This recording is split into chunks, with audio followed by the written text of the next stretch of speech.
Hello, a warm welcome to the most authoritative sporting channel here on social media. Today's episode, Terence Crawford is on the quest to becoming a three-division undisputed champion as he has been ordered to face Fundora in a unification bout. Three belts would be on the line: the WBA belt, which is being held by Terence Crawford, the WBC, and the WBO belt, which is currently held by no other than Sebastian Fundora.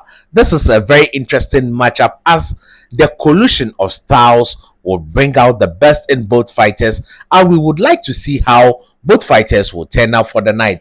But if this is the type of content you enjoy on social media, before I give you my take, please do me a favor by hitting the subscribe button, press the bell icon, leave your comments down below, give this video a thumbs up, and share with anyone who likes boxing. Now, this tweet came from Michael Benson's Twitter page, and I'm going to read it for you and then share my take with you.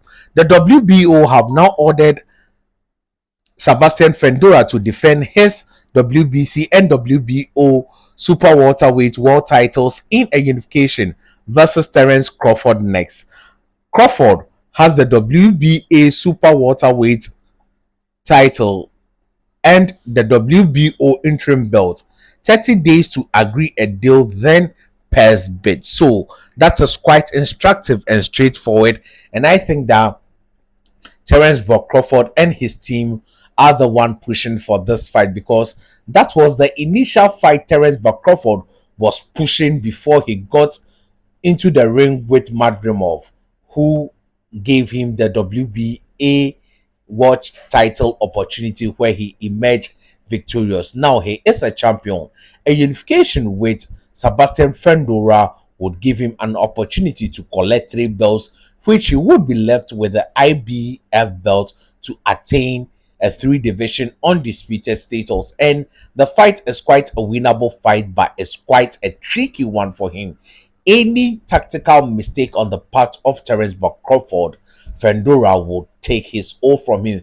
Talking about Fundora, he is a decent boxer who has fought about 21 times and just has 1 loss on his record, which came via KO. Fundora, his skill has often gone unseen, but I can tell you that Fundora is a boxer who has decent boxing IQ and has very good skill and has adaptability. His defense is quite poor sometimes as he relies solely on distance as a form of defense. Will Terence Crawford succeed in taking the reach advantage and the height advantage from Sebastian Fundora? It would be interesting to see how Crawford is able to do that, because the height discrepancy between Crawford and Fundora is quite huge.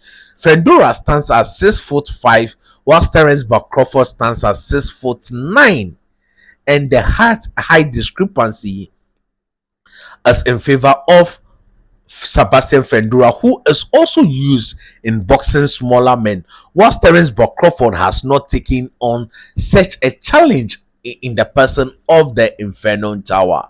So this fight, I like it for both pugilists, and I like to see and learn how both coaches would be able to approach this fight tactically.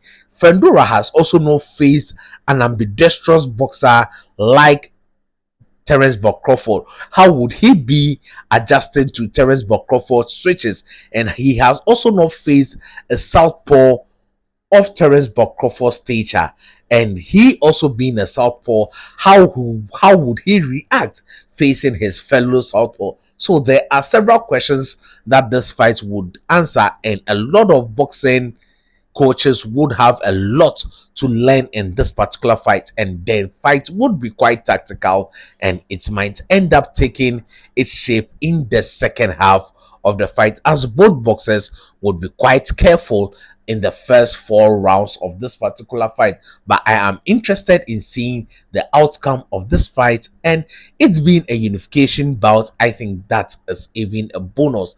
Terence Crawford has made the right move, as he wanted to face Fundora right from the onset before Madrimov opportunity was presented to him.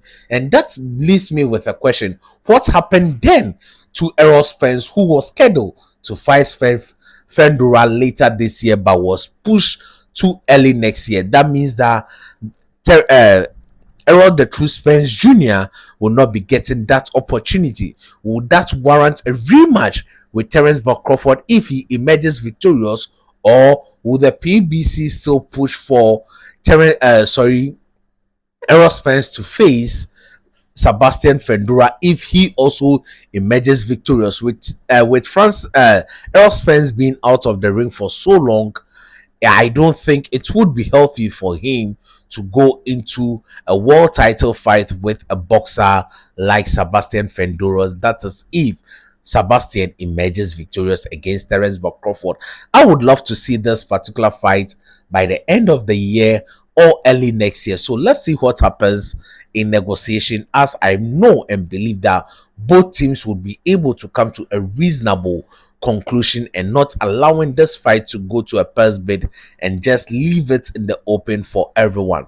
So this is my initial take on this particular order from the WBO, but I wish both men all the best, and I pray that reasonable heads prevail so that we would be able to have this unification belt.